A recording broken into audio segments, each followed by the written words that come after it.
Hello everyone and welcome to my channel.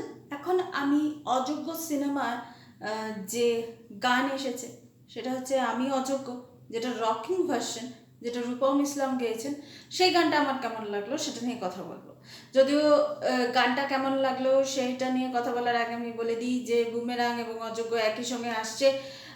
যে ধরনের এই দুটো সিনেমাকে নিয়ে হাড্ডাহাড্ডি কম্পিটিশন হওয়ার কথা, সেটা যেন মনে হচ্ছে যেন হচ্ছে না, জাস্ট হচ্ছে না। এটা কিন্তু মানে এটা কিন্তু আমার নিজের মনে হচ্ছে, জানি না বাকিদের কি মনে হচ্ছে, কিন্তু আমার কিন্তু মনে হচ্ছে এটা যে দুটো একদম আলাদা জনরার মুভি আসতে চলেছে।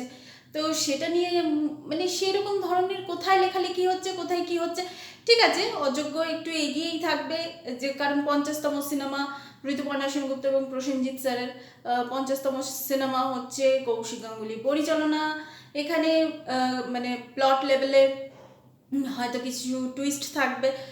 এটা আমরা জানি যে আরবান সেন্ট্রিক মানে অডিয়েন্সদের জন্য এই সিনেমাটা বানানো হয়েছে, বাট স্টিল তবুও যেন মনে হচ্ছে যেন মানে যতটা হাইপ থাকার কথা ততটা যেন হাইপ নেই। তো যাই হোক, আমি যদি অযোগ্য আমি গানটার কথা যদি দেখি যে রূপম ইসলামের উনি কেমন গেয়েছেন, না অসাধারণ লেগেছে আমার গানটা।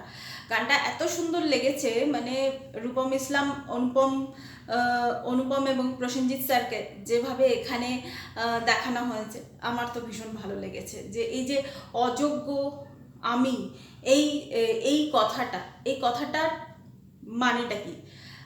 একটা আমি জানি যোগ্যতা নেই, মানে ক্রেডিবিলিটি নেই, যে তুমি এই কাজটা করার যোগ্যতা তোমার নেই। সেটা আমি মানে আমরা যেটা ভাবি আবিধানিক অর্থ অনুযায়ী, যে সেক্ষেত্রে তুমি এই কাজটার জন্য অযোগ্য। এবার এখানে দেখুন, পোস্টারে কিন্তু সবসময় দেখবেন অটাকে কিন্তু একটু আলাদাভাবে মেনশন করা আছে। তাহলে কি ডেফিনেটলি যে চরিত্রটাকে অযোগ্য বলা হচ্ছে সেই চরিত্রটা কি সত্যি সত্যি অযোগ্য, না তাকে অযোগ্য বলা হচ্ছে বলে সে অযোগ্য? তো এই জিনিসটা আশা করব যে কৌশিক গাঙ্গুলি উনি ওনার সিনেমার মাধ্যমে আমাদের সামনে এটা তুলে ধরবেন। এবং আমি যদি ভিজুয়ালি যদি দেখি যে গানটা রূপম ইসলাম যেটা গেয়েছেন, সে গানটা মানে ভিজুয়ালি কিন্তু দেখতে খুবই সুন্দর লাগছে, মানে তিনজনকে এত সুন্দর লাগছে, আমার কিন্তু খুব বেশ ভালো লাগছে এই গানটা। তো বেশ এই গানটার মধ্যে না একটা আলাদা চরম আছে।